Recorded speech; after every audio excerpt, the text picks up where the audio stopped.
Timberwolves punch their ticket to the Western Conference Finals. The first time in, 20 years? 2004?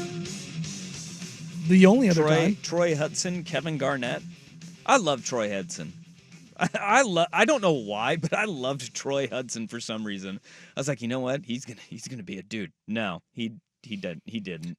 That one didn't pan out. You know what? Troy Hudson is the NBA equivalent of the no-name wide receiver of the very first football team that you loved. Yeah. It's for it's a little bit less of a stretch for me, like saying like Rocket Ishmael, who's a little bit more prominent coming in, but next to Tim Brown, it was like I loved Rocket Ishmael because his name was Rocket Ishmael. It was a badass name. You know what I mean? Like Kevin Garnett was that team, but you look back at that team and you're like, oh, Troy Hudson. All right. Okay. Yeah, I guess I would go like. My comp would be Irving Fryer. Yes. Irving Fryer was that guy. Yeah, where you're just like, oh, I don't like him. He's pretty good. Haywood Jeffries, anyone? Ooh, that's a good one. Al Bundy, as the Jeff Russ T-shirt club would indicate today. 4 touchdowns, 1 game. That's right. That's right. Well, they are back in the Western Conference Finals in what? I was just say, speaking of that 2004 Timberwolves team. Yeah. Anthony Carter was on that team. I would have double check it just to make sure. His son, Devin Carter, is in this NBA draft. Well, there we go.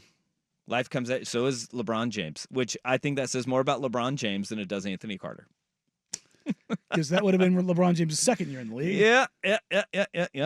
All right. That's crazy.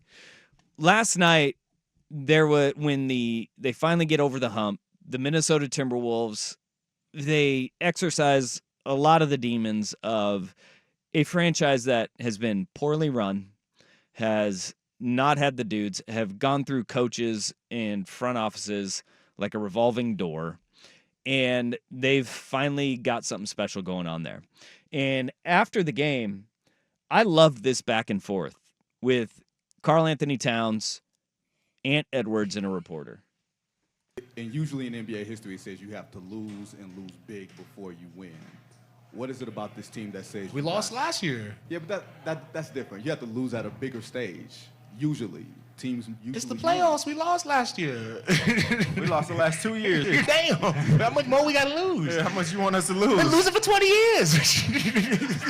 I mean, that's just the truth, dog. Damn. Yeah, 100%. Also, shout out Cat for not doing the fake deep voice anymore. Yeah, he went high voice. Yeah, and this is a team that. They lost the last 2 years in the first round of the playoffs. They had only been to the playoffs one other time since 2004. Mm-hmm. And they're in the Western Conference Finals now. The whole idea of like you need to lose, I think they've done some of the losing, but typically where the losing happens that matters is here. It's conference finals or second round. Yes, conference semifinals, which what we were talking about earlier, everybody giving the Knicks their roses. It's like, well, let's let them get to the conference finals. We usually crush teams that lose in the conference semifinals and can never get over the hump. Yeah. And then sometimes you can make the conference finals, Portland Trailblazers, and it's labeled as a fluke because it kind of was a fluke. But they did it. Yeah, it's not proof of concept. That's what I said about That's right. the Pacers run. But as it pertains to the Timberwolves here, their path has not been easy. They beat a super team handedly in the Suns. Other than game 3 and 4, which are, game 5, Jokic gave Gobert the business. That was unspeakable horrors. The 4 games they won, they eviscerated this Nuggets team. It wasn't competitive basketball. Like you say, well, the Nuggets went up 20. What ended up happening in the second half? That was not competitive basketball. No, they kicked the crap out of them. Like it was. I did not when we said on Friday we both picked Denver to win. I didn't think Denver would allow itself to get manhandled in that fashion.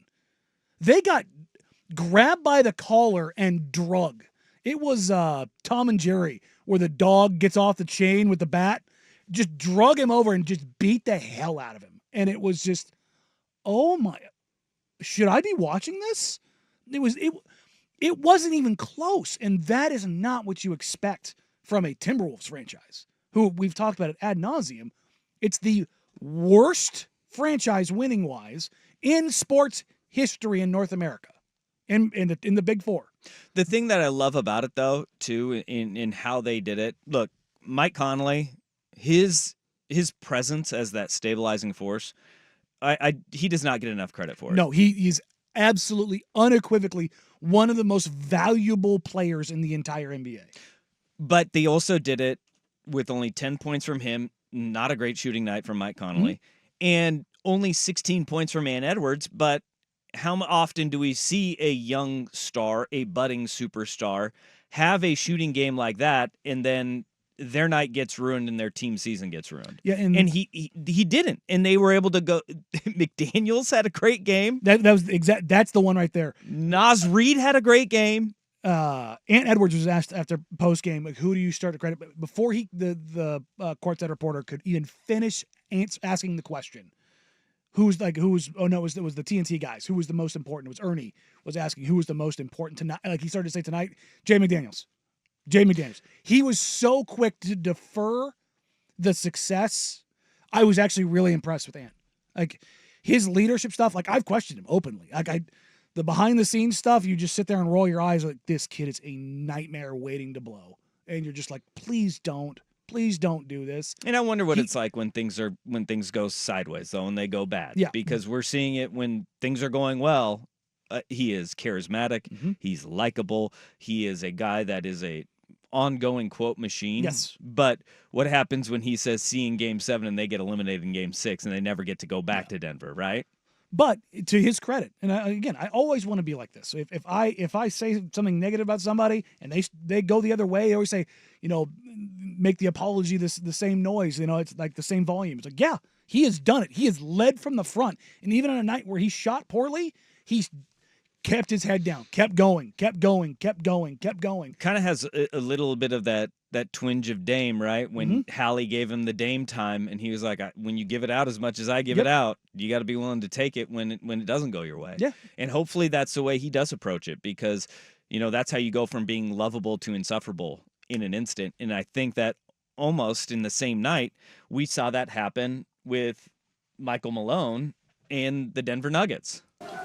How hard is it just to absorb a loss like this after going ahead by 20? Next question, man. The season's over. That's what's hard. Being up 20. The season's over. You don't understand that. The season's over. It's hard. Stupid ass questions. Grow up. I mean, this is the same guy that gave us this. Take that L on the way out. Yeah.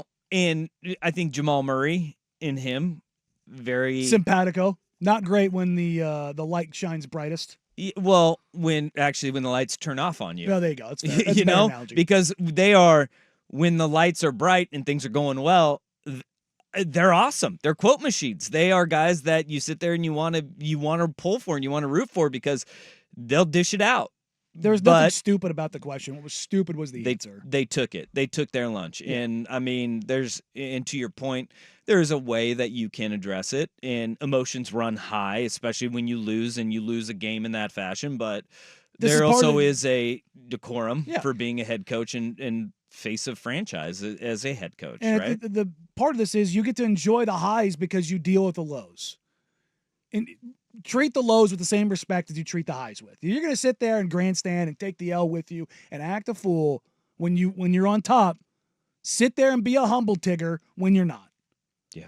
I absolutely despise every bit of that. There's nothing wrong with the question. Losing a close game is tough. Losing a game where you blow a 20-point lead, yeah, that should impact you more. How do I know? Well, this Portland franchise had a 13-point lead in a game that would have sent them to the NBA Finals.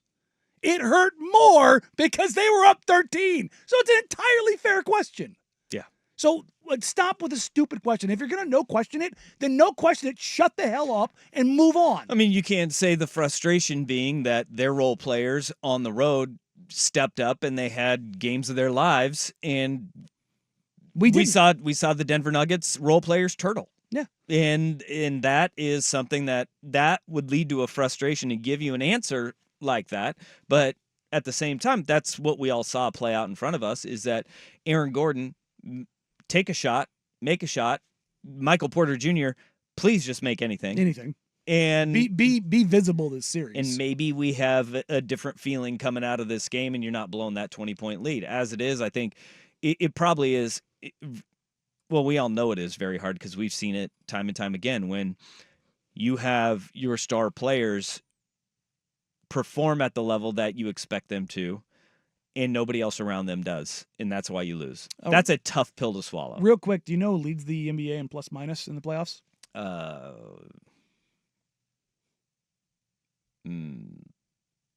Jane McDaniels? Rudy Gobert. Rudy Gobert. Ooh,